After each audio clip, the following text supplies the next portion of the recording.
আসসালামু আলাইকুম। আজকে আমরা যে বিষয়টি নিয়ে আলোচনা করব ভারত এবং পাকিস্তানের বিষয়ে। ভারত এবং পাকিস্তানের ভিতরে যেই সংঘাত ভাব, ওই সংঘাত ভাব আসলে মানে চরম পর্যায়ে এসে পৌঁছেছে। যে কোনো সময় এখানে বড় ধরনের একটা সংঘাত বাজবে। এই সংঘাতটা আসলে শুধু যেন ভারত এবং পাকিস্তানের ভিতরে বিষয় এরকম মনে হয় না, কেননা এটা মনে হয় যে মধ্যপ্রাচ্যের যেই উত্তপ্ত পরিস্থিতি, ওই উত্তপ্ত পরিস্থিতির একটা অংশ হিসেবে এখানে বিস্ফোরণ হওয়ার সম্ভাবনা রয়েছে। এখন যদি সেরকম হয়, এখানে কিন্তু আপনার বিভিন্ন দেশগুলো এখানে পক্ষে বিপক্ষে জড়ায়া যাবে। বিশেষ করে আমরা যদি তুরস্কের দিকে তাকাই, তুরস্ক যেভাবে পাকিস্তানকে নিরঙ্কুশভাবে সমর্থন দিচ্ছে, তদ্রূপভাবে এখানে কিন্তু ইসরায়েল কিন্তু মানে একদম আপনার যেভাবে বলা হয় যে একদম নিঃস্বার্থভাবে এখানে ভারতকে সমর্থন করছে। এখন এখানে ইসরায়েল এরকম যুদ্ধ বাজলে, ভারত পাকিস্তান যুদ্ধ বাজলে, সেক্ষেত্রে ইসরায়েল আপনার যত ধরনের লজিস্টিক বলেন, যত কিছু লাগে সব কিছু দিয়েই কিন্তু এখানে ভারতের পাশে দাঁড়াবে, এটা কনফার্ম। আবার এক্ষেত্রে তুরস্ক হয়তো এখানে হয়তো কি তুরস্ক তাও কনফার্ম পাকিস্তানের পক্ষে দাঁড়াবে।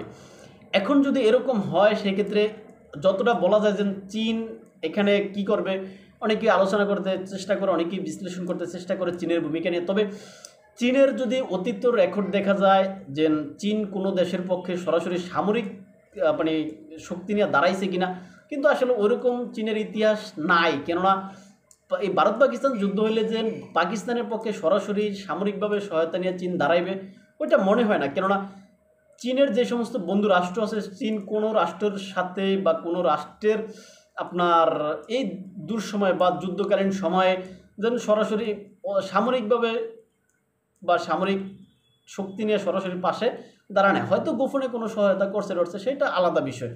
এখন পাকিস্তানের ক্ষেত্রেও দাঁড়ানোর সম্ভাবনা নাই মনে হয়, কিন্তু ইসরায়েল দাঁড়াবে এটা কনফার্ম। আমেরিকা তাও দাঁড়ানোর সম্ভাবনা আছে এই ক্ষেত্রে। আর এই যে বাংলাদেশ এবং অন্যান্য দেশগুলো আছে, যারা যারা ভারতের আশেপাশে আছে, এই সমস্ত দেশগুলো হয়তো নিউট্রাল অবস্থায় থাকবে তারা। যদিও বাংলাদেশে বর্তমানে যেরকম একটা কথা প্রচলিত আছে যে ভারত এখানে পাকিস্তান বাংলাদেশ ভাই ভাই, অন্য কাউরে দেখার সুযোগ নাই, এরকম কথাগুলো এগুলো হয়তো সামরিক মানে সাময়িক বিষয় আমরা জনগণরা বলি, কিন্তু আসলে বাস্তবিক অর্থে বাংলাদেশ যেন পাকিস্তানের পক্ষে দাঁড়াইবে বা পাকিস্তানের জন্য বাংলাদেশ ভারতের বিরুদ্ধে যুদ্ধ করবে, এরকম হওয়ার সম্ভাবনা আমার কাছে মনে হয় নাই। কেননা বাংলাদেশ এমনি নিজের এই অস্থিতিশীল অবস্থায় আছে, নিজেদের রাজনৈতিক মানে এই বিষয়গুলো অনিশ্চিত। তাই অনিশ্চিত একটা সময়ে আসলে তারা কি আসলে পাকিস্তানের পক্ষ হয়ে ভারতের বিরুদ্ধে যেন সামরিক শক্তি প্রদর্শন করবে কিনা, আবার ভারতের বিরুদ্ধে দাঁড়ানোর মতো বাংলাদেশের সামরিক সক্ষমতা কতটুকু আছে, সেটাও কিন্তু আবার একটা দেখার বিষয়। তাই এখানে মনে হয় যেন ভারত ওরকম দাঁড়ানোর আর কি বাংলাদেশ ভারতের বিরুদ্ধে দাঁড়ানোর সুযোগ নেই। আবার আপনার নেপাল বলেন, শ্রীলঙ্কা বলেন, হ্যাঁ, তারপরে হচ্ছে গিয়ে অন্যান্য যে সমস্ত ভুটান বলেন যারা আছে, এরাও আসলে এই যে পাকিস্তানের পক্ষে যায়া ভালো ভালো কিছু করার সম্ভাবনা নাই। তাই হয়তো এখানে ভারত সরাসরি এখানে আপনার পাকিস্তানের বিরুদ্ধে ভালো অ্যাকশনে যাইতে পারবে এবং যাবে। আর এই ক্ষেত্রে আমেরিকা এবং ইসরায়েল সম্পূর্ণ সহযোগিতা করবে।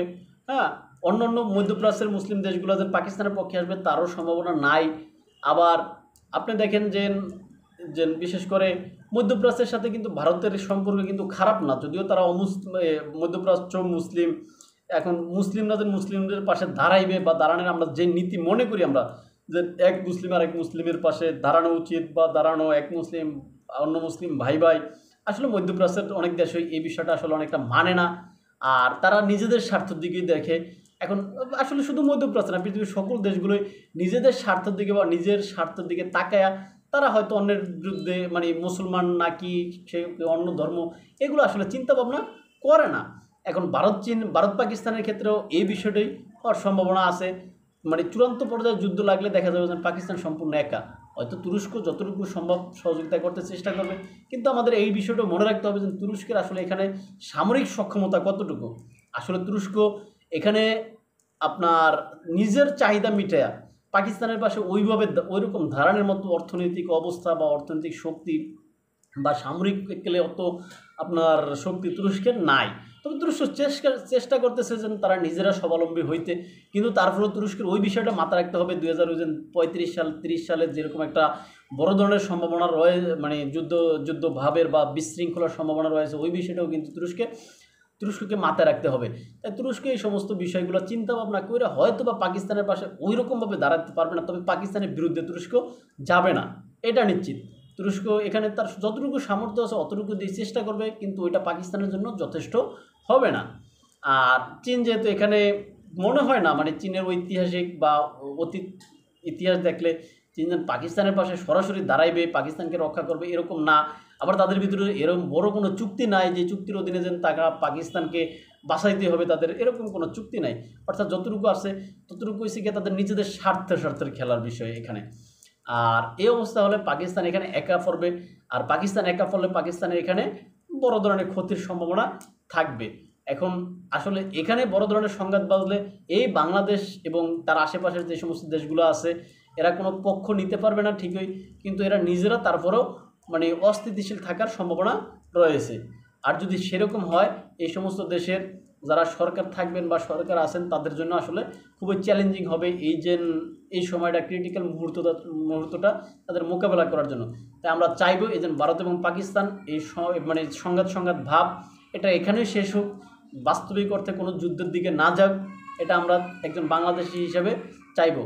তাই আপনি কি চান সেই বিষয়টা কমেন্ট বক্সে লিখবেন এবং ভালো থাকবেন। দেখা হবে অন্য কোনো ভিডিওতে, অন্য কোনো বিষয়ে। চ্যানেলে নতুন হলে সাবস্ক্রাইব করবেন। আসসালামু আলাইকুম।